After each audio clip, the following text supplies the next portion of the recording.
Welcome, everybody. This is the Ringing Cedars radio show presented by the Anastasia Foundation. I'm your host, Gabriel Miguel, Executive Director, and I'm joined by one of my best friends in the world, the Managing Director of our foundation, and my co-host today, Wesley Whitcamper.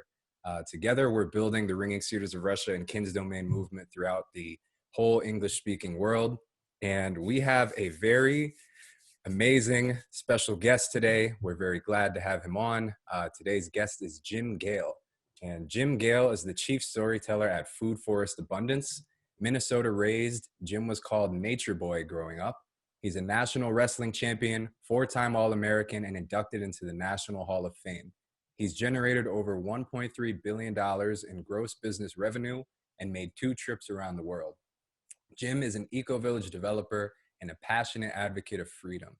He's the chief storyteller at Food Forest Abundance, which launched globally in April 2021 and is now serving families in 15 plus countries and 40 plus states. Food Forest everywhere equals freedom. And, Jim to me is just an incredibly passionate advocate for freedom, passionate advocate for turning this world into a blooming, flourishing garden paradise, giving true freedom to everybody, breaking us out of the chains of the system, bringing us back to a sovereign life in tune with nature. And so, Jim, welcome to the show. Well, thank you so much, you guys. It's an honor to be here and share this message with as many people as possible. And that's my job, is to really inspire and empower a shift strategically, right? So we talked earlier about this is an energetic spiritual shift in a way that is, the other day I've been hearing a lot about this idea of ascension, and I didn't pay much attention to the word. And words are just words. Words separate us from this experience in a lot of cases. Right. And then I had this tea ceremony with a bunch of amazing guys, just out of the blue, random event that happened. And I now understand that we truly are experiencing the ascension. And what is that? Well, it's a vibrational reality that we live in. It's a spiritual vibrational reality. And it's the abundance of it is becoming palpatory. You can feel it, you can sense it, and it's happening globally, right? So we get to transform our society into a society of incredible abundance. And I know for certain that's the next phase of humanity, and it's happening now. Absolutely. We're right in the center of it, like food forests and this raising of consciousness. The way that I see it is there's only 2 paths. It's either you are living in the technocracy and you are helping build the technocracy and you're all about that, whether consciously or unconsciously. I'm not trying to demonize anybody. And then the other thing is you are walking hand in hand with the creator and you are living in the garden and you are living in paradise. And those are our only ways right now, and it's that black and white. And that's where we're going, and so. Exactly. One is sustainable and regenerative and abundant. The other one is unsustainable, right? And one is controlled by the ultimate control tool, which is fear. The other one is not controlled. It's the allowing of growth and manifestation and love, right? So you nailed it.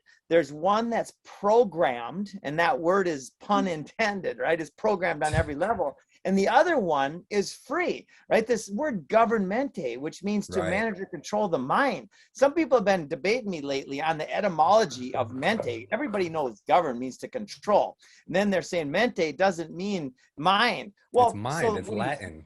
It's Latin, and yes. And the funny part is, so what I say to those folks is I say, oh, so you're saying that they changed it recently to mean mind control? And then they're like, oh, shit. Right. Yeah. They revised the Latin definition of the word, right? How old is that? Who knows?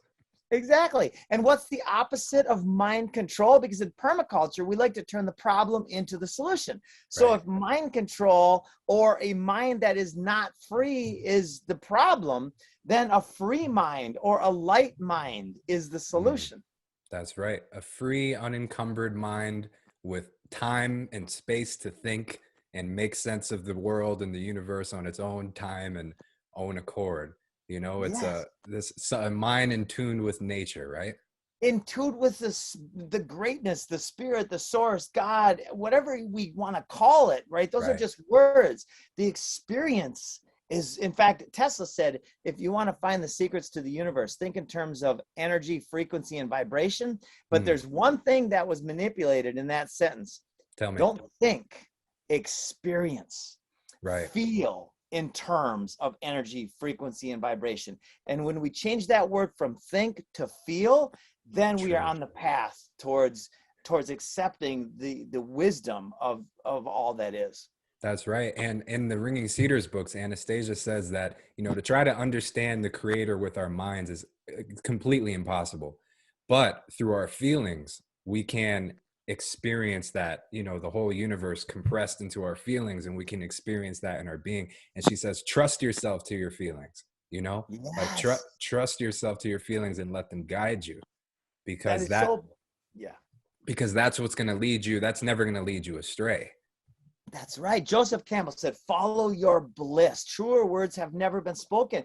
Our emotions are our source God given like Mm, compass, right? mm, Are we going the right direction? Well, how do you feel? Do you feel mm. shitty? Do you feel rageful or prideful or crazy or fearful? Well, then that's your compass. That's your body's wisdom, source's wisdom telling you you're not on the right path. So then, if that's not the right path, what's the opposite of that? And that's where freedom starts, with faith and courage. Faith and courage that we are more than this tattered old suit, that we are Mm. more than this body, this experience. We are source playing a divine game. A lot of cultures have names for this divine game. One is Leela, right? The Right. divine The game. divine We're in the play. midst of this. Yes, it's so beautiful. Right. And we are, made in the image of God, or whatever name you want to give to God. And we are creators just like God is. And God gave us this beautiful earth full of forests and trees and abundance and wildlife. And we're here when we are truly living in that image, when we're creating that, That's right. that is, and that's why I have a lot of respect for what you're doing, because you're doing this on such a wide scale. And there's a quote that I hear you say often in your talks. It's a Henry Kissinger quote, which says that control the food and you control the people. Can you tell us more about that, Jim? Yes, this fella, he has met with every U.S. president, and so when he rambles on about humanity being useless eaters and cannon fodder, these are the families that have funded both sides of every major war in the history of the world, Yep. and these families go back for generations, and their only job in life, as these families are about control, is to control the mind of the people. That's why they call themselves governmente, because when they can control the mind using fear and scarcity as the tool, then when Henry Kissinger said, if you want to control people, control their food supply, this is not the ramblings of a nut. This is the strategy of the family that controls the people. Mm. And so when people take back control, so in the Ringing Cedars books, they say, whoever controls your food and controls your land controls you, Yeah, because you've that's right. got nothing. If you've got no food and no land, you're subject to whatever. You're doing whatever those people say. You're going to the job. You are getting your food at the grocery store. You're eating what they tell you. Even in the organic grocery store, it's like you're only fed what they feed you. You know what Yeah. I mean? Like, you don't even have a selection. You go to a food forest, 110 different plants on a tenth of an acre or something. You know what I mean? There you go. That's exactly my partner, Dr. Ian Scott. He's got tenth of an acre backyard. He's got 110 like perennials and about 75 different varieties. Here at Insane. Gulf's Landing, we're going to have over 1,000 different varieties of food producers on property, and it's a constant learning. It's such a Mm, joyful experience to all of a sudden see a flower that you've seen before, and then you eat it because you didn't know you could eat it, because we've never been true. told we can eat it, because the government, it controls the schools, which are brainwashing centers, right? And Right. so then you start and you're like, oh my God, you can taste the flowerness of the flower, and it's Mm, like eating sunlight. You can feel it. There's a vibrational shift when you become aware of this experience in your body. You can feel what these plants are helping us with. It's absolutely beyond magic. that's incredible. So when we talk about food forests here, like we were talking about a little bit earlier, this is such, this is, as you say, this is the idea whose time has come. right? We feel that the Kins domains, the ringing cedars model, this is an idea whose times that come. Forest gardens, people don't know what this is. Right. And so, we've got, like I was telling you earlier, we've got the Kins domains, 2.5 acres of land, 50 to 75% of that is forest. So a lot of people in our audience are trying to build Kins domains for their family, and they probably have never heard the term forest gardening. They've never heard the term food forest. And so can you explain a bit more about what that is, and like maybe how to do it and how to think about it? Absolutely. So Bill Mollison and David Holmgren, and then since then, millions more people around the world have been working on a science called permaculture, which basically it started out as permanent agriculture, and now it's kind of raised up to be permanent culture. Because with permanent agriculture, we can have a permanent, regenerative, abundant culture. And this design science has been basically observing and interacting and asking questions. What solution is there for this particular goal or intent? So if the intent is to create all of the abundance we need on 1/10 of an acre or 1/4 of an acre or whatever size property we have, then that's the foundation. Is what is the question? Questions are more important than, as Einstein said, imagination is more important than knowledge. For knowledge tells us what is, imagination tells us what will be. Well, a question is the spark, the seed of the imagination. So the question is, what is the problem we want to solve? And then the solution is magical. In fact, it was Napoleon Hill who said, there's, what did he say? Let me clear my mind for a sec. Take a deep breath. He said a lot of good stuff, He Napoleon said Hill. a lot of stuff. He said, whatever the mind of man or woman can conceive and believe, it can Can achieve. achieve. That is so freaking profound because it's Mm. true.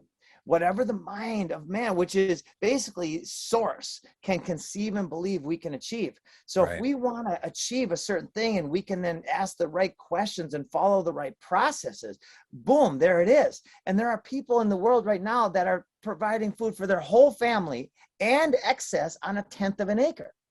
And they're loving life and they're Mm. healthier. And what are their odds of getting cancer? Almost zero. What are their odds of Easily. having diabetes and heart disease? What are their odds of having a happy life compared to an unhappy life? Right. So then we take what the permaculture enthusiasts and advocates and practitioners have been doing all around the world, and we put that all into a database. And this is the permaculture science. Then it's a design science. It's all about designing abundance into our landscapes, which means into our lives, right? Mm. So everything starts with design. So whoever's got a property out there and you want to start by designing abundance, this is where you start with the permaculture process. Amazing. And so food forests are a part of permaculture, right? So permaculture is this whole system approach to all various aspects of life. And the food forest is one aspect of that. And so maybe can you explain to our listeners about what is a food Yeah. forest specifically and how they are created, maybe the different layers of the food forest, all that stuff?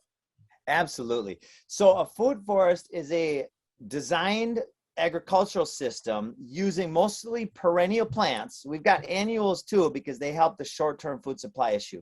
But a Gotcha. food forest mimics natural systems. So a lot of people think it's hard to be a farmer. Well, the hardest part about being a farmer is taking your food to market and selling it and going through that whole political bunch of bullshit. True. But to grow food for your family is ridiculously easy. It takes as much energy to manage a well-designed and installed food forest as it takes to manage the forest down the street.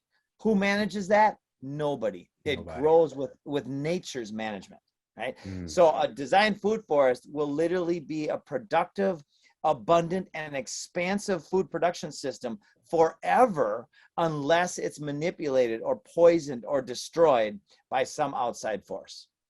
Wow. And that's so profound. You're saying like how much management does it take? It takes nothing. And so I heard one of your talks, you were saying I think it was the 1/10 of an acre, and the person who has that, you asked him how much time do you spend working, to in your food forest, and he says about half an hour. And then you said, what was it you said, like how much time do you spend working? And he's Yes. like, none. Yes, because I've seen Ian work in his food forest, and he'll go out and he'll just putz around. He'll look around. He might pick up something here. He might pick something here. The actual effort is the opposite of effort. It's joy. It's abundance. It's his salvation. He walks out in his backyard, and he might have a stressful conversation. He'll go out in his backyard and he'll be at peace. Right. And by the way, this is not just logical in an intuitive level. This is proven scientifically. The act of looking at a flower, the act of being in a forest, the act of taking your shoes off and standing in the dirt is a healing process. Mm. And you know, that really makes me think. It's like you've planted so many gardens in so many places around the world. And I wanted to ask you, what is like your experience of transformation from bringing so much life and beauty to all these places around? I feel like tears of joy every day, so inspired in spirit, so connected now more than ever. And there was a process. So when I first learned about the destruction of our planet, I learned permaculture, I learned about the deep state, and I had my first two daughters at the same time. So I Was went that when through you like you went to Costa Rica? That's right. 12 years Gotcha. in Costa Rica, living in the jungle, animal rescue center, and all these amazing things. And I started going down that rabbit hole and studying the problem. I got intensely focused on what is the problem. That's why I understand it. When people are confused about what's going on, there's no confusion. There's no illusion. It's the same families doing the same things they've always done. Like done forever. They're done forever, right? And their strategy is wide open to the world. It's like, here's our strategy. Good luck figuring it out. Well, guess what? We figured it out. A lot of people have figured it out. So then the next step is being a solution-oriented optimist for the most part. I went through quite a long time, more time than I like to even admit, of having a little bit of a fear, right? When I gave up that fear a year ago, I wrote a letter to Del Bigtree. He read it. He said, Jim, you've got something. He did a show featuring us called Creating Abundance in Your Backyard on the highway. It was Earth Day 2021, which is about 10 months ago. Since then, we have exploded in abundance all over the world. We are now designing and installing food forests, hundreds of them around the world in 20 plus countries in almost every state. And we have created a business model that I've been working on for freaking years. And it finally all plugged in, and it finally is all, it's perfection in motion. And perfection, by the way, is not a tiny target. Perfection is the side of a barn. Perfection is easy when you mimic natural processes. Wow, that's profound. And it's this ever expanding process, right? It's like you get to this place and you're continuing to create. And so what was I going to say here? So food forest abundance, can you tell us more about food forest abundance, your model and all the work that you're doing? Yes, absolutely. So 14 years of struggle and effort. I gave up the fear last year, and we decided to throw away all the contractual bullshit. Like, for instance, I applaud that so strongly, by the way. I heard that in your other interview. That's incredible. Yeah, it's so freeing, right? This idea that we can control people. For instance, I started an FDD document, a franchise disclosure document, and an operations manual. The total was 244 pages and 89 pages of government control manipulation. It made me sick. And you spent $250,000 on that. $250,000 I spent on that pile of shit, which I threw in the trash. And now our document is 2 pages. And maybe in the future, we won't have any contracts, because we are all about one thing: the voluntary exchange of value. We have no patents. We have no non-disclosure agreements. We have no anything like that. No non-competes. Everything we're doing is transparent, and our value is right here, right now, is let's inspire people to grow food, and then let's empower them by giving them the next action steps in order for them to be successful. Right. And my friend Wesley here, he loves the quote, moving at the speed of trust. Yes. You know, because trust enables that, it enables speed in business and in life, you know, and it shows that you do trust the other person on the other end of the line. Like, I have a web design business, And in the web design business, my contract is a couple little terms on the bottom of an invoice. There's no signing, you know, and these are large web design projects, like $25,000 website projects. And I'm just, you know what I mean? Just here's a little thing, send your deposit. There's a couple terms and that's it. You I know? do the same exact thing. A little backstory. I created a mortgage company and went from zero. I had no industry knowledge. And in 3.5 years, we did about 1.3 billion in sales. And I signed the first 400 contracts for loan officers that joined our company. Yep. We did them on my desk with a white piece of paper and they kept them. I said, this is your contract. Here you go. And we had 0 lawsuits in 1.3 billion. I then left the company to start the Wisdom Foundation. I got a boat, lived on the ocean for a while.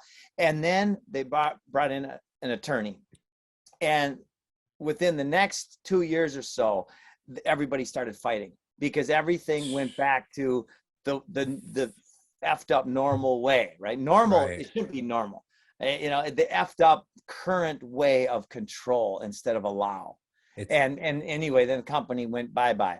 So I learned, and all of those, that was tough because I was making $100,000 a month living on a boat. And so it was tough, but that toughness, the failures were the most important pieces of the journey, because through the failure, you start questioning and wondering and asking questions. What happened? And and this is so important. 100% responsibility for I'm sitting right here right now because of every decision and action that I've made and every thought that I've had in my life. And I would not change any of that to be sitting here right now. Powerful. It's like you internalize all these lessons from everything that happens. And, you know, yeah, people ask that question, if I could go back, would I change something? And I have never felt like I would answer that question and I'd go back and change anything, because I'd say I wouldn't be me. And right. And it's like, I've learned what I've needed to learn to get here, you know, and I am right. And I am who I am because of everything and life is perfect. Hindsight is 2020. Yeah, it's so true. And I mean, here's how extreme it went. I went from 0 after traveling with a backpack around the world to $20 million in net worth. I then went to negative 80,000 a year ago. And now we've had millions of dollars come in the last year. And it's the tip of the iceberg. It's going to be billions. I just reached out to Joe Rogan and Russell Brand. I said, guys, it's time. We have the answer. Bill Mollison said, though the problems of our world are increasingly complex, the solutions remain embarrassingly simple. Right. And all of this stacks up to mean one thing. The simple answer is what we're doing. We're following nature. We're letting nature source be our guide for the future. And then we're just creating abundance from that. And it's inspiring on every level. That's incredible. And what you're doing with Food Forest Abundance is so in line with the ideas in the Ringing Cedars books, because we just have this massive international community of people who are self-inspired to create a little paradise for themselves and their family. And, you know, and this is already happening at a large scale. It just hasn't happened super largely in North America yet, but in Europe, in Russia, this is happening on a massive, massive scale. The government's getting behind them too. The governments there are actually giving people 2.5 acres of land where they have rights to inheritance, no taxes, and everything like that. And so the government of Russia and in certain regions, they're doing that.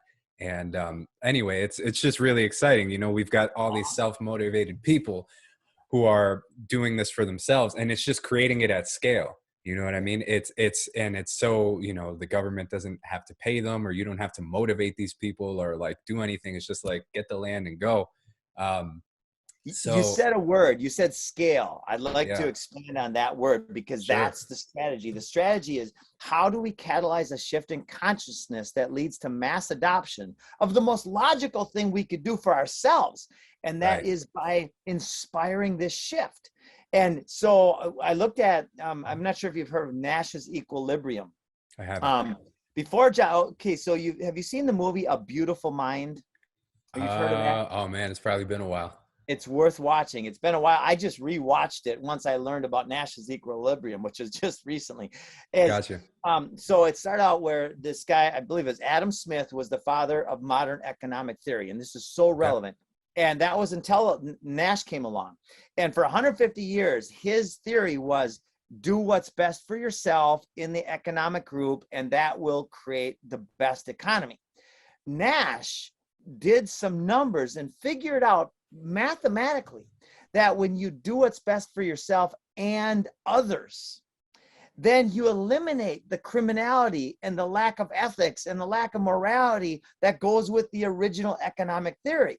And I find it very interesting in A Beautiful Mind that John Nash was shown as a schizophrenic guy who didn't know, was just completely nuts, right? Yeah. And yet he won the Nobel Peace Prize for his theory called Nash's equilibrium. So this is what our cooperative business model is based in. It's like, let's do what's best for ourselves and others. Now, how does that translate into a business action? Well, we're a cooperative. Everybody on our network is marketing now towards the greater good for the globe. And by way of doing that, we've got ways to cross-pollinate, where if you're a cooperative in Australia or New Zealand and you find somebody in New York who wants a food forest, well, you get a commission on that. Yep. So everything is linked to the voluntary exchange of value. And then people get paid for adding value.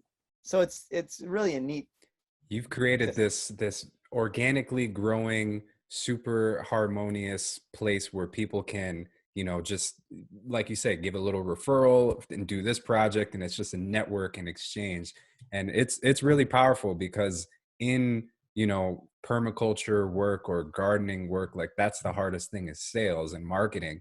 And so you're doing an amazing job with the marketing of what you guys are doing. Your website is really great, by the way. Like I said, I'm a web designer, so your website is amazing. And, to me, as soon as I saw, your first talk, I immediately could see that turning the earth into a green paradise where everybody's happy and free is your main passion, and you're using food forest abundance as a vehicle for that.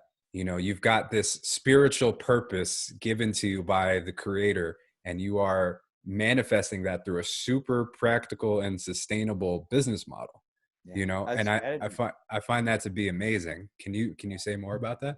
I can. We reward our network, our community rewards service and abundance, right? The more service, the more abundance we provide, the better off everybody is, and the better off we are individually. It's just kind of a no freaking brainer, right? Right. And that's the way nature is. Nature's so radically abundant in energy. I mean, the fact that we're where we are as a global society is just a reflection of the insanity that is top down. And I've done videos on this. If you look at any particular group or team, like my wrestling team, when I was nominated as a freshman in college to be captain of the wrestling team, which is not normal. I was a redshirt freshman with a little bit extra time, so I was a little more mature than a normal freshman. Yep. But it's because I was just inspired. I wrote my goals. I created a vision for myself that was compelling, and then I just followed it. And people said, "Jim, you work so hard in the room." I'm like, "Really? I'm just having fun." Right? That's what this is what I'm asking people to do, is have fun. Let's enjoy, let go of the fear and the shame and the manipulation that is all the programs that we see. And when we do that, that's the strategy. That's the underlying strategy, is let's enjoy the process, which is what is meant to be for our lives. That's so powerful. And I'm so glad that you said that, because it's like when you operate from this place of being in your heart or doing, you know what I mean? You're not in the fear or like anxiety or wondering what's going to happen. And you're just going with, like, fun is so important. Life is meant to be joyful, and joy is fun. You know what I mean? God created us to be happy, Yes. and to smile and to have a great time, and not to struggle and like work so hard. You know what I mean? And, things do take work, but it doesn't mean it has to be work with like a frown. Sometimes you'll sweat, but it doesn't mean you're going to, right? Like they said, you're just you're having fun. When you're doing something that's completely aligned, where it's good for yourself, it's good for your family, your community, and your world, and you have a goal, an intention behind that or underlying that, then it's just pure joy. And then the abundance that comes from adding value joyfully it's the best abundance there is, because now you can continue to create, like we're building this Galt's Landing community Yep. to demonstrate freedom on every level. And what am I doing? I'm building my own family's paradise, and I'm getting paid for that. Are you kidding me? Like, that's how it should be. Incredible. And oh man, I just forgot I was going to say something. Freedom. Oh yeah, because people in the alternative community, or the freedom minded community, like you were saying earlier, you were so good at identifying the problem at a certain point. You had studied the problem like crazy, and you say the solutions are embarrassingly simple, right? And I feel like a lot of people can get caught in the negative, in the problem, and just sticking on that, and that holds back their creative energy. They're stuck in these blocks, and really the solutions are these solutions that are full of joy. Like the Yes. solutions to the world are unbelievably infinitely joyful. And it's like, if that's the direction that we're going in, I think it's a great thing to remind people that, like, even though all the problems of the world and the world is so messed up or whatever, the opposite end of it is just joy. It's so joy. And so I spent when I first started learning, I'd spend 8 to 12 hours a day studying the problem and going down the rabbit hole. And Amazing. lately, I get dozens of new videos a day. And once in a while, a headline will catch my attention, and I'll watch it for a minute or two. Usually I'll try to get the summary of it because of curiosity, but I'm watching fewer and fewer of those every single day, because I know that it's the same problem. Right? The Same. problem at the core of the problem has never changed. It's always the same thing. Right. Mm, And then how they use emotions and manipulation and neural linguistics and all these techniques. Right. If somebody wants to read a core document, read Silent Weapons for Quiet Wars. go That read that. was like 70 years ago. It just lays it all out from a strategy level that these people are putting on us. But when you focus and you take action towards the solution in a joyful way, then you are free. Right. And in the Ringing Cedars books, you probably find this interesting. Anastasia says that the news that we see on the TV is just kind of like the death throes of this dying system, you Yes. know? And the news is always fundamentally kind of the same. You know what I mean? It's always the same. The plan is the same. We're going in the same direction. There's no new major developments in like what they are trying to do, right? It's all going towards the same place. We know this already. Yeah. We know the problem. Yep. We And, sure do. Go ahead. no, I was gonna say we know the problem, and the thing is that when we focus on the death throes of this dying world, we have to stay informed to some degree, right? You got to stay informed, but it takes away from creating the new and the light and the future. Exactly. It Yeah. takes away too much focus on the problem, takes away your creative energy. Completely. In fact, I love this. Einstein and Tony Robbins, two very well-known people throughout history, right? Einstein said, if I want to find the solution to any problem, I'll spend the first 55, and I have an hour to do so. I'll Right. spend the first 55 minutes finding out and defining the problem, the next 5 minutes, and I'll solve the problem. Tony Robbins said the exact opposite. He said, if I want to solve a problem, I'll spend 95% of my time on the solution and 5% on the problem. Well, they're both right, but from a different perspective. The first thing is to understand or to understand, right? Language is part of the problem. When we use language that's self-deprecating, that's harmful to us, like even the words I need to or I have to, I don't use those words anymore. It's too I tough. get to, I want to, I desire to, right? Mm. That's all about control. So first is when you understand the problem, then quit focusing on it, because now you understand it. Now turn your energy towards joy and the manifestation of joy and abundance in your life and your family's life.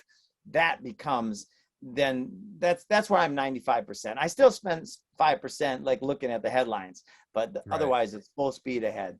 Right. And 5% I think is all right, because you got to stay somewhat informed, and that's useful to a degree. And it's that's the thing that they want. It's that whoever you want to say, they want us to keep focusing on the problem, because that keeps us in like fear reaction mode. And that doesn't keeping people in the problem doesn't create people like you, Jim, who are out there every day doing, planting gardens all over the world. You know what I mean? If you were to stay in problem mode, that wouldn't happen.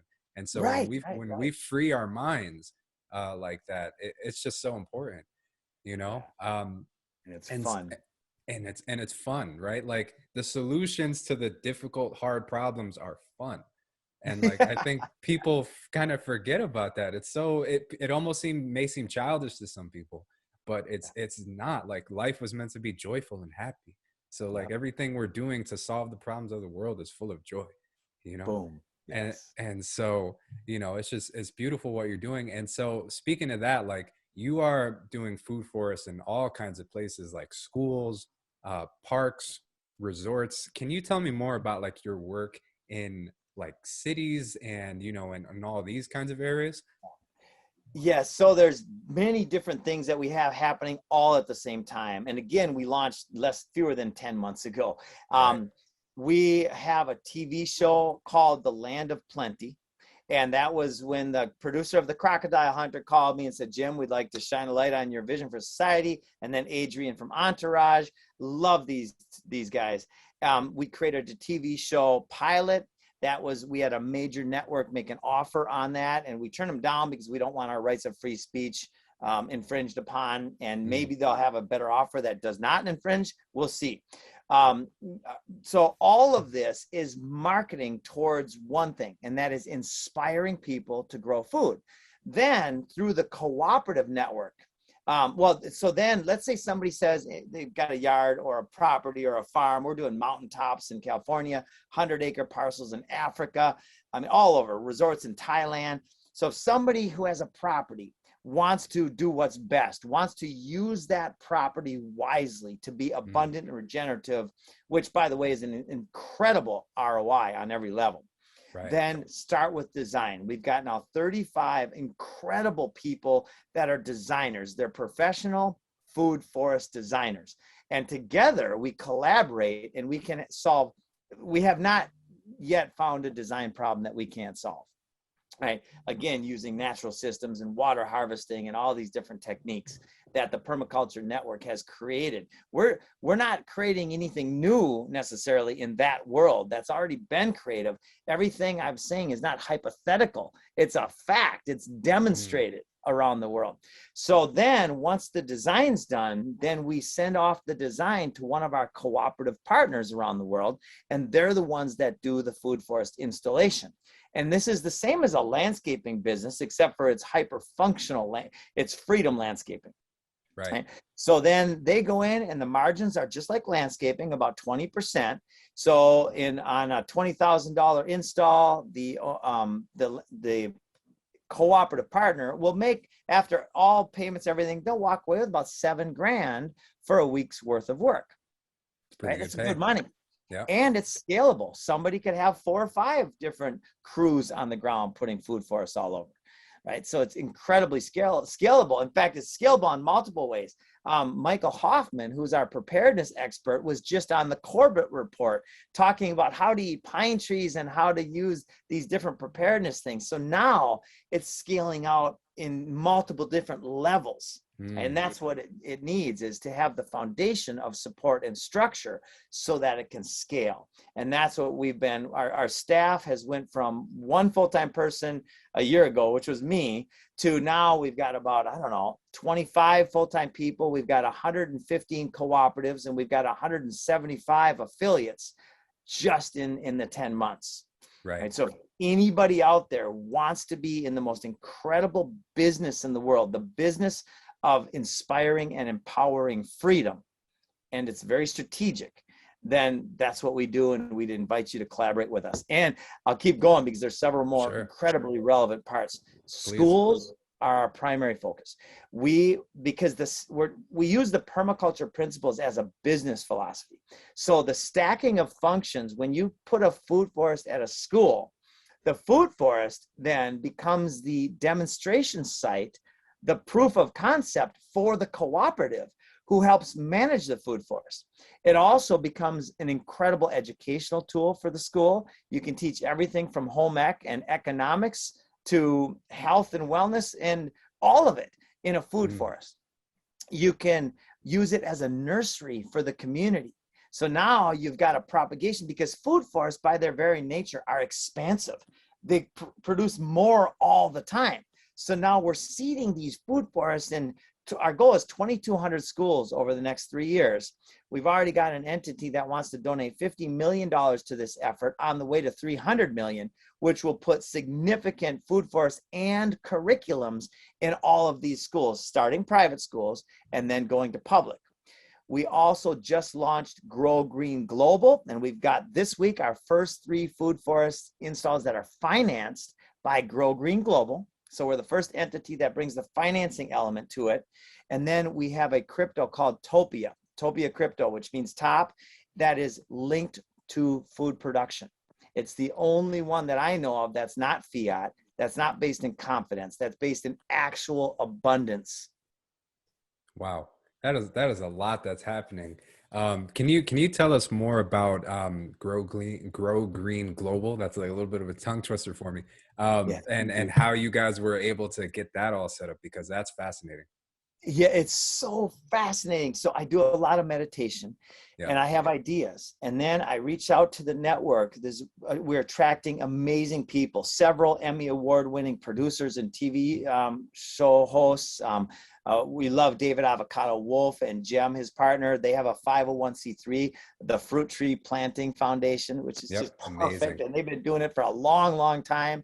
And so we're partnering up with the right people, and we're basically the collaborators. We're turning competition, this idea of competition and winning and losing, into collaboration where we all win. Again, Nash's equilibrium. Do what's best for yourself and others. And when we turn competition into collaboration, then it goes faster and faster. So Grow Green Global was this idea. I met this gal named Meredith through a series of magical events, and she has managed over $1 billion. Her father was one of the presidents of Southwest Bank, so she's incredibly knowledgeable, magna cum laude at her school, all these neat things. She is now managing Grow Green Global, which is her entity.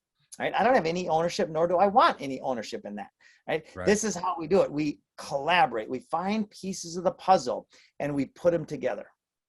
That's incredible. And so you guys were able to find somebody who will privately like finance, and what are the terms? I guess it's pretty affordable at the end of the day.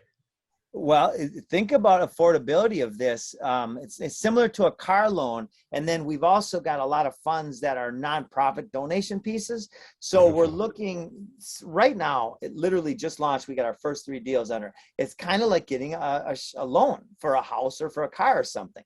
And what is the return on investment of that expense going to be? Let's say it costs you $400 or $500 a month. The first year, depending on how many annuals you have, you might lose a few bucks or break even. The next year, you're going to have abundance. By years 3 and 4 and 5, you're going to have so much abundance that $500, especially, I mean, we just went to the grocery store. We spent $700 yesterday at Costco. Right? That's why I'm so excited to be planting all the food systems here at Galt's and moving here, because our food cost is going to go down 90%. Right.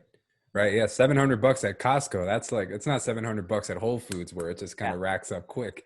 And it's went up literally 20-30% in the last 6 months. Right. So then what's the value of a food forest? Not only do you have food security, but the price of food is crazy. So now you've got the stack of functions. Plus, what are your family's odds of getting cancer when you eat one healthy poison-free meal a day? They're way down. Right. And it's like, in the Ringing Cedars books, Anastasia says, we've got this technocratic system that has put everything in place to serve its own needs and serve its own existence. And it only gives us food from the food store, which is so limited, like in terms of selection, and it's dead, it has no living spirit. And it's like, the creator created things that we could just go outside in our backyard, grab an apple off the tree and be fed like with real nourishment. You know what I mean? Like there shouldn't be anyone between us. There is no lack. All of that is an illusion. We were born in a garden, anyone who says overpopulation is a thing is insane. I'm sorry. Or just at least mistaken. Yeah, they're mistaken. They're ignorant. They don't know the truth of the matter. And that's the unsustainable use of resources. When we turn that into the sustainable, regenerative, abundant use of resources, there's no limits to the amount of people that can be here. Right. And you make me think, there's a quote that I wanted to share with you that I think you would find fascinating, because I find that what you're doing through this super practical, super sustainable business model is you're doing like a divine service for the world. And I find that what you're doing is you're cleaning up the world and you're bringing green back to, everywhere where it should be. So there's a quote from the books where Anastasia, she's the main character in the books, this woman here, she says, when a person who creates dirt around himself comes to a clean place, he pollutes that place with his very presence. You need to clean up the place you've been polluting first, thereby washing away your sins. The place where you are living now, all that was once a forest too, planted by the Creator. And what has become of this beneficial oasis of paradise today? People who go live in the forest are no more significant. Indeed, they are less significant than the dachniks, who are small Russian gardeners who plant gardens on desolate, abandoned land with their own hands. They are known and loved by every blade of grass on their plot, which endeavors to give back to them the warmth of the universe. And the true feelings are to be found in those who themselves, who have set up this oasis of paradise, giving embodiment to the good in their souls amidst the bustle and gloom of death. That's beautiful. Yeah. And I find that, like, your work is incredibly inspiring because you're doing that at scale in all these places where it wouldn't be happening otherwise.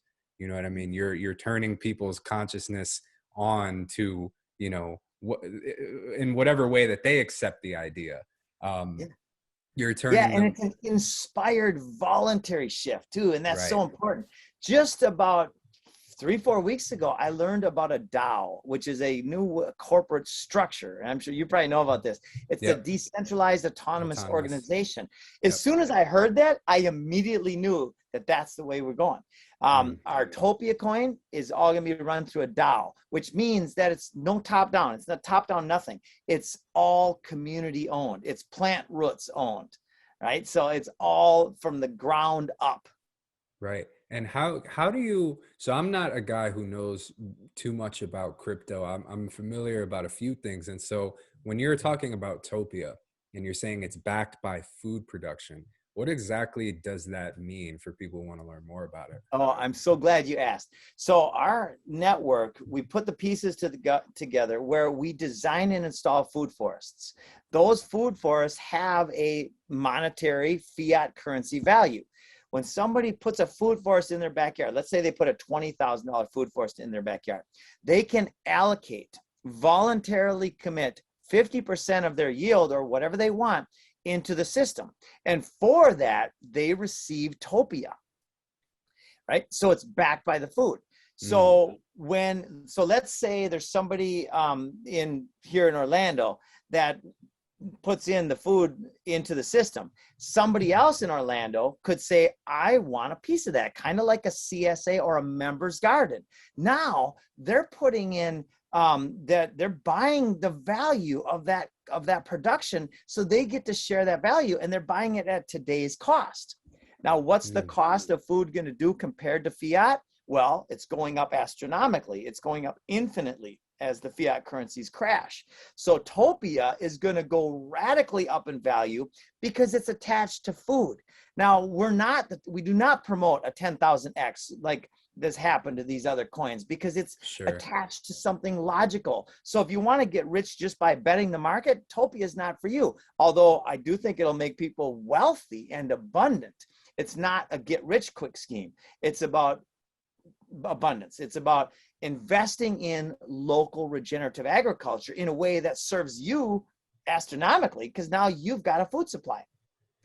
Interesting. So when you purchase Topia, and for my basic understanding here, when you purchase Topia, basically that gives you some kind of level of access to the food that's being produced, Yes. right?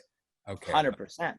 And then also these food FFA co-ops and through Farmer Drop, they're going to be distribution centers. So all of this is just normal stuff that's already been proven to work around the world. And we're just basically putting it into a system that's scalable and very easy to basically join.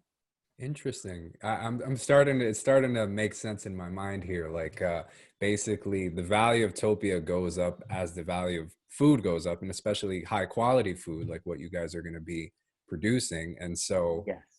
right. In And so, fact, oh, go you ahead. said high quality, and I'll just jump in on that.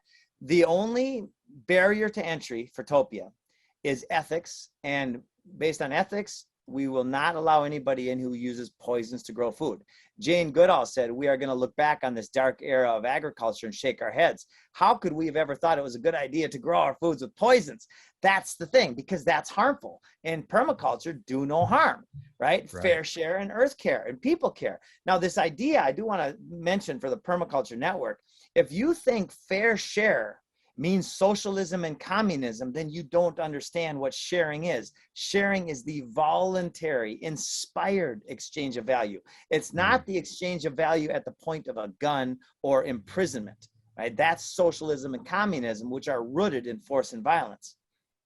Right, exactly. And like a good illustration of that is, so I was talking about these King's Domain settlements earlier. You know, you've got 350 families, each of them 2.5 acres of land. They've set up food forests on their land, you know, and so I went to Russia in 2016, and I went to one of the oldest settlements that's been there since like the late 90s.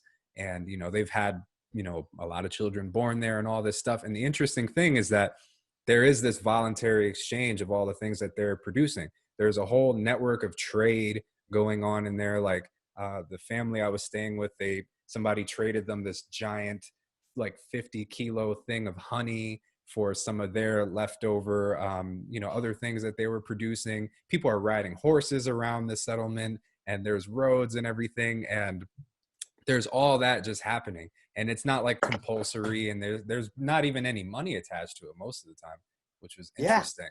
that's um right. And we're setting up our coin and our whole system in a way that is, as a business model, it's unsustainable. We're like a homeopathic doctor, right?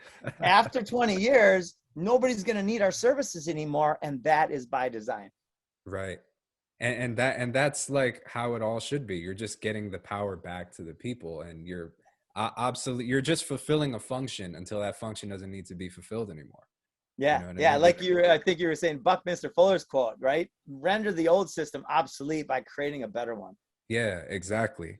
And that's really beautiful, man. And so, Wes, I know you've been here. Do you have anything you want to share with Jim? Oh, I would just say, because we're running, towards the end of this, maybe Jim can share how people can become an affiliate. It's a total free way to become part of this network and increase the network effect. That's exactly right. So Matthew Britt is in charge. He leads our affiliate network. He was with a major solar company and created their affiliate network to thousands of people. So he's in charge. So what you would do is get a hold of me, Jim at foodforestabundance.com, or better yet, you can go directly to our website, and there's a Grow With Us page, and there's Contact Us forms. And then everybody who wants to share this message can get paid by sending a link, and then that link creates value. So we pay on 3 different levels, and not levels like network marketing, but 3 different ways. Yeah. One way is we pay 35% of every co-op sale. So that's about $1,000. And the cooperative gets a full marketing package worth tens of thousands, along with training and PDC and all these details. The other way is we pay 15% of the Food Forest blueprint, and we pay 5% on the Food Forest installation. So on any lead that you send our way, you're going to probably average about 1,500 to 2,000 in commissions. Right. And this is all just referral based. This is nothing but referrals here. 100%. 100% voluntary and referral based, yes. That's beautiful, man. And Jim, I know we're at kind of the tail end here, but you're someone who I really think is just a great philosopher. I see you as like a very deep thinker and philosopher, and also massive action taker. And I would love, for you to just take a minute to share any of your closing thoughts and core message, or just something that you feel really inspired to share Yeah, with the people. absolutely. My friends, take a breath and feel your heart, feel your stomach, go to inner standing, to inner stand with your consciousness and allow your mind to relax, right? If this is a thought and this is a thought, and your mind is full of thoughts, you can't access source when your mind is full of thoughts. So take a breath, relax. And by doing that, you'll start feeling and experiencing the world more directly in the now. There's no more important present than the present of the present. So that's what the most important foundational thing for me is, a lot of deep breaths. I'm one breath away from being conscious and connected. That's beautiful. Yes. Remember, everybody who's listening, all of our friends out there, that you are powerful. You are a creator. You are a soul radiant with light, destined to bring goodness and joy to everything around you.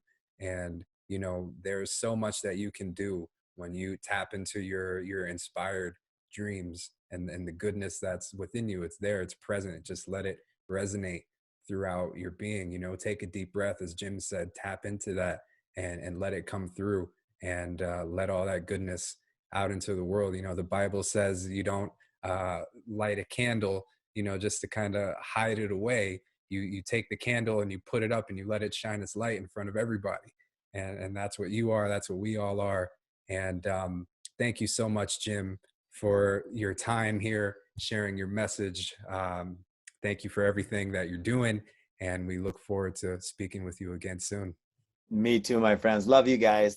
Thank you, everybody. Take care. Thank you.